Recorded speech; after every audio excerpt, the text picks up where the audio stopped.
Hi friends, చూడండి బాగుందా? అలాగే చిన్న స్టోరీ చెప్పుకుందాం. మామూలుగా రోజు చెప్పుకుంటున్నాం కదా! అలాగే. మరి ఏంటంటే, ఒక రాజుగారు ఎన్నో దాన ధర్మాలు చేస్తారు. బౌద్ధ భిక్షువులకి భోజనానికి సదుపాయాలు, వస్త్రాలు ఇవ్వటం, ఆరామాలు కట్టించడం అలాంటివి ఎన్నో చేస్తారు. అవి వచ్చిన వాళ్ళందరూ ఆయన ఇయన్నీ తీసుకొని మీకు చాలా పుణ్యం వస్తది. మీరు స్వర్గానికెళ్తారు. మీకు అన్నీ బావుంటాయి. ఇలాగని దీవెనలిస్తా ఉంటారు. ఆయన అదే అనుకుని ఆయన ఇంకా అలా అలా చేస్తా ఉంటారు. ఒకసారి ఒక సాధువు వచ్చారనమాట. వచ్చినప్పుడు ఆయనకి కూడా అన్నీ రాజుగారు కల్పించి వసతులు కల్పించి, "నేను స్వర్గానికి ఎళ్తాను గదా!" అంటాను. "నేను ఇంత బాగా చేశాను, అయి చేశాను, దాన ధర్మాలు చేస్తున్నాను. ఎంతోమంది నాకు దీవెనలిచ్చారు. అది నిజమేనా?" అని అడుగుతాను. "రాజా నీవు స్వర్గానికెళ్ళలేవు" అంటాను. "ఎందుకని? అందరూ అంత బాగా చెప్పారు. మీరెందుకు ఇలా చెప్తున్నారు?" అంటాడు. వాళ్ళు చెప్పింది అని కాదు.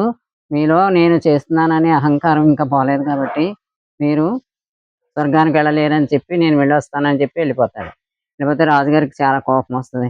కోపమొచ్చి అలా చాలా కాలం నడుస్తది. 10 సంవత్సరాల తర్వాత ఆయనకి అనారోగ్యం వస్తది. అనారోగ్యం వచ్చినప్పుడు ఆయనకి జ్ఞానోదయం అవుతది కొంచెం. ఇయన్నీ నిజమే నేను చేశానన్నది ఎక్కువైపోయింది అని అహం నశించి అప్పుడు ఆ ముందు చెప్పిన సాధువు ఎక్కడున్నాడో కనుక్కోమని చెప్తారు. ఆయన కాలం చేశారు. దేహ విముక్తుడయ్యాడని తెలుస్తుంది. అప్పుడు ఈ దేహం ఉండదు. నేననేదే లేదు. నాకు స్వర్గం ఎలా వస్తదో రాదని ఆయన మాటల్లో సత్యాన్ని గ్రహించి అహం నశించి ఎంతో శాంతి కలుగుతది.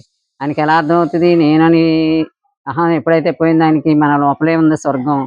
ఎక్కడా లేదు. అహం నశించడమే స్వర్గం అనేది బోధపడింది. జ్ఞాని అయ్యాడనమాట. జ్ఞానం ఇదొక జ్ఞానబాట. ఎలా ఉంది ఫ్రెండ్స్ బావుందా? లైక్ చేయండి. వినండి ముందు. దీనిలో చిన్న మోరల్ ఉంది కదా! దాన్ని గురించి ఆలోచించండి. ఆనందించండి. సరేనా? ఉంటాను. మరొక వీడియోలో కలుసుకుందాం. బాయ్.